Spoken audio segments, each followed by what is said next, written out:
Hello students, स्वागत है आप सभी का आपके अपने यूट्यूब चैनल आईपी मैट अड्डा में।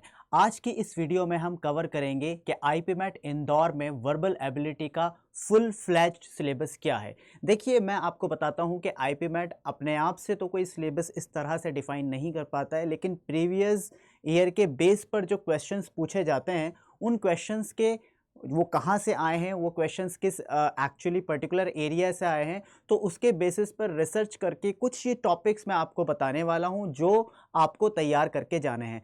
According to IPMAT Indore 2025 की अगर हम बात करें तो उसमें हम देखेंगे कि उसमें से इनमें से कुछ क्वेश्चंस पूछे गए हैं और कुछ क्वेश्चंस नहीं भी पूछे गए। लेकिन अगर आप पिछले 5 से 6 साल तक का आप थोड़ा सा उठाकर एक ट्रैक रिकॉर्ड देखेंगे तो ये वाले क्वेश्चंस आपसे पूछे गए हैं। तो कई बार ऐसा होता है कि एक ट्रेंड चल रहा होता है, उस ट्रेंड के बारे में मैं आपको बताऊंगा। लेकिन हाँ, जब से आईपी मैट ने इंदौर ने एग्जाम लेना शुरू किया है तब से लेकर अब तक आपको कौन कौन से टॉपिक आईपी मैट के अंदर पूछे जा चुके हैं, तो आज हम इसके बारे में डिस्कशन करने वाले हैं। देखिए, अगर मैं आपको ब्रॉडली बताऊं तो ब्रॉडली अगर आप इस चीज को देखेंगे, आप यहां पर देख पा रहे होंगे, ठीक है। तो ब्रॉडली जो है वो 3 एरिया है, ठीक है। एक तो वोकैब का एरिया है आपका, ठीक है। एक ग्रामर का एरिया है, एक आपका reading comprehension and critical reasoning का एरिया है। देखिए, कई बार क्रिटिकल रीजनिंग आपसे पूछी जाती है और कई बार क्रिटिकल रीजनिंग के क्वेश्चंस आपसे नहीं पूछे जाते, ठीक है। लेकिन कुछ चीज़ें ऐसी हैं उसके अंदर जिसमें आपको बताऊंगा कि 2025 के बेस पर अगर मैं बताऊं जो ट्रेंड चल रहा है वो कौन कौन से टॉपिक है उसके बारे में भी बताऊंगा। और हो सकता है अगर कुछ जरा सा भी चेंज आए तो इससे बाहर नहीं आएगा, क्योंकि ये अब तक के जो टॉपिक बार बार पूछे जाने वाले हैं ये वो सारे टॉपिक कलेक्ट कर लिए गए हैं आपके लिए। तो ये वीडियो है जो है वो आपको इसी चीज़ को बताती है कि किस तरह से हम अपना वर्बल एबिलिटी के सिलेबस को कवर करेंगे और उसमें क्या क्या चीज़ें हम पढ़ सकते हैं ताकि हम अपना स्कोर जो है सेव करें। और अगर अगर आईपी मैट इंदौर का पेपर बदलता भी है, उसको कुछ चेंजेस भी आते हैं तो वो इससे बाहर नहीं आएंगे। तो चलिए पहले हम बात करते हैं, जैसे कि मैंने आपको बताया कि पहले वोकैबुलरी की बात करें तो वोकैबुलरी के अंदर मोस्ट ऑफ द टाइम जो अब पूछे जा रहे हैं वो आपके ध्यान रखिए। मैं आपको बता देता हूं कि अब क्या पूछा जा रहा है बेसिकली। तो phrases and idiom and phrases अब बहुत ज़्यादा पूछे जा रहे हैं। अगर 25 का आप पेपर उठाएंगे तो फिल इन द ब्लैंक्स के अंदर ईडियम एंड फ्रेजेस ज़्यादा पूछे गए हैं, ठीक है। फॉरेन वर्ड्स कभी आते हैं कभी नहीं आते हैं, ऐसा नहीं है कि फॉरेन वर्ड्स हमेशा ही आएंगे, कभी पूछ लिए जाएंगे किसी ईयर में नहीं भी पूछे जा सकते। तो जैसे 25 में नहीं पूछे गए थे तो इसका ये मतलब नहीं है कि 26 में ना पूछे जाए, तो आपको फॉरेन वर्ड्स भी करने होंगे। ये सारा सिलेबस आप अपने आराम से कर सकते हैं क्योंकि अभी आपके पास पूरे 200 दिन है, ठीक है। तो उसको मद्देनजर रखते हुए करना है। एंटम सिनोनिम भी वो आपसे पूछ सकता है और इटिमोलॉजी यानी रूट के क्वेश्चंस भी आपसे वो आपसे पूछ सकता है, ठीक है। ग्रामर के क्वेश्चंस तो देखिए ज़रूरी पूछे जाते हैं और ग्रामर का कुछ डिफाइन नहीं होता है कि किस पर्टिकुलर टॉपिक से आता है। तो बेसिकली ग्रामर के जो मोस्ट इंपॉर्टेंट टॉपिक है जहां से आपसे ग्रामेटिकल एरर पूछी गई है या सेंटेंस करेक्शन या सेंटेंस इंप्रूवमेंट के लिए आपसे सवाल किया गया है, वो ये टॉपिक आपके ज़्यादातर पूछे गए हैं। कि आपसे नाउन एंड प्रोनाउन से सब्जेक्ट वर्ब एग्रीमेंट तो आपका बेहद इंपॉर्टेंट आपका चैप्टर है जहां से most of the time examiner question पूछता है। इसके अलावा बहुत इंपॉर्टेंट टॉपिक है प्रेपोजिशंस एंड कंजंक्शंस। मैं आपको बताऊं कंजंक्शंस काफ़ी इंपॉर्टेंट है, प्रेपोजिशन भी काफ़ी इंपॉर्टेंट है। और उससे ज़्यादा इंपॉर्टेंट मैं आपको बता दूं ये 3 टॉपिक हैं। मोस्ट इंपॉर्टेंट टॉपिक क्या है, वो ये 3 है। टेंसेस से ज़रूर आता है आपका, और मॉडिफायर्स एंड पैरेललिज्म से तो ये समझ लीजिए अगर यहाँ से क्वेश्चन नहीं आए तो समझ लीजिए वो पेपर सही बना ही नहीं है। तो आप ग्रामर में पैरेललिज्म एंड आपके मॉडिफायर्स इनको बहुत अच्छे से करके जाना है, इनकी बहुत अच्छी प्रैक्टिस करनी है क्योंकि मोस्ट ऑफ द टाइम जो आपके ग्रामेटिकल एरर पूछी जाती हैं वो इसी एरिया से पूछी जाती हैं।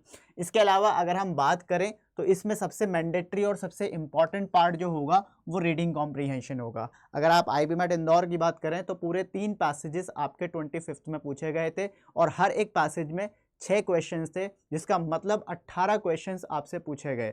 अब ज़रा 2 मिनट के लिए लेगा, ये 18 क्वेश्चंस का आउट ऑफ 45 में से समझ लीजिए ऑलमोस्ट आपका 40% का जो एरिया है वो रीडिंग कॉम्प्रीहेंशन से आ रहा है। तो रीडिंग कॉम्प्रीहेंशन बेहद ज़रूरी है, ठीक है। इसके बाद ये जो आपका इन्फ्रेंस बेस्ड पैसेजेस हैं, ये भी आपसे question most of the time तो अभी नहीं पूछे जा रहे, लेकिन पूछे जा सकते हैं, ये पैसेज के थ्रू भी पूछे जा सकते हैं। और हो सकता है आपको थोड़ा सा एक पैराग्राफ दे दिया जाए और उससे ये कहा जाए कि which of the following can be inferred from this passage या फ्रॉम दिस पैराग्राफ। तो ऐसे भी क्वेश्चन पूछा जा सकता है और सीधा सीधा आपसे ये पैसेज से भी क्वेश्चन पूछा जा सकता है। देखिए पैसेज से ये क्वेश्चन तो जरूर पूछे जाते हैं, जैसे which one of the following if true would weaken या would strengthen the argument and which one of the following can be inferred from this passage. तो these questions can be asked in passages too, and separately भी आपसे ये questions पूछे जा सकते हैं, but separately का अभी ट्रेंड नहीं है, तो फिलहाल तो आपको ये जो क्वेश्चंस है वो पैसेज के अंदर ही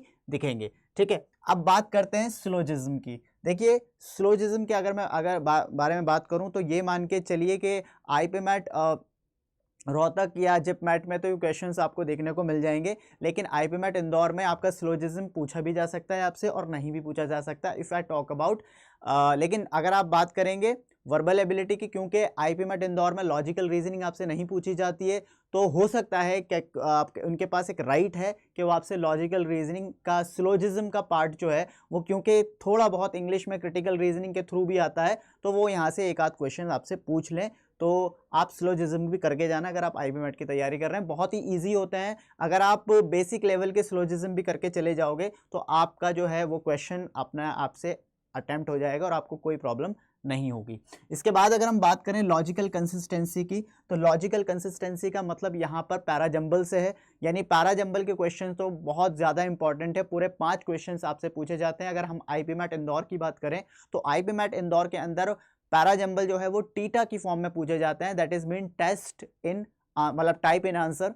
तो टाइप इन दी आंसर का मतलब ही टीटा होता है, जिसमें कोई नेगेटिव मार्किंग नहीं होती। बट ये पैराजंबल्स आपको बहुत ज़्यादा डिफिकल्ट टी में डाल सकते हैं, क्योंकि यह आपको पूरी उसमें सीरीज लिखनी पड़ती है, स्टेप बाय स्टेप पूरा आपको सीक्वेंस में रख के लिखना पड़ता है। ज़रा सी भी सीक्वेंस अगर बिगड़ जाएगी तो पूरा क्वेश्चन गलत हो जाएगा। तो यहाँ पे chances of being wrong are very high, यानी तो आप ये मान के चलिए कि जो पैराजंबल होता है काफ़ी टफ होता है। लेकिन अगर हम आईपीमैट रोहतक की बात करें तो आईपीमैट रोहतक के अंदर जो पैराजंबल्स आते हैं वो बहुत इजीली पूछे जाते हैं, क्योंकि उसमें आपको ऑप्शंस के साथ पैराजंबल दिए जाते हैं। But if you talk about IPMAT Indore, वहाँ पर ऑप्शन के साथ नहीं, बल्कि आपको एक बॉक्स के अंदर वो पूरी सीरीज सीक्वेंस पैराजंबल की लिखनी होती है, जिसमें कि चांसेस गलत होने के काफ़ी ज़्यादा हो जाते हैं। तो उसको पैराजंबल को सीखने का एक अलग तरीका है और अंडरस्टैंडेबल और बहुत ही एक्सप्लेनेबल एक्सप्लिकेबल तरीका है, तो वो मैं आपको बताऊंगा। अगर आपको ये सब जानना है तो मेरी यूट्यूब पर क्लासेस भी चल रही हैं और हमारा पेड कोर्स भी चल रहा है, आप उसको भी ज्वाइन कर सकते हैं। चलिए इसके बाद आप बात करते हैं डिडक्टिव रीजनिंग की।